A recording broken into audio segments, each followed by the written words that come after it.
একটু রাম অবতারে যায়, বনগমনে গেছেন রামচন্দ্র,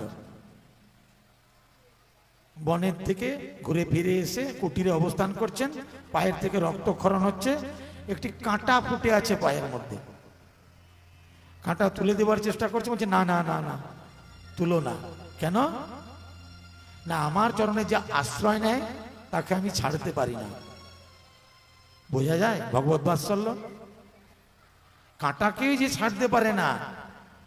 আমরা তো সময়ের সঙ্গে সঙ্গে স্বার্থের সঙ্গে সঙ্গে কি আর বলবো, সমাজে দুরবস্থার কথা।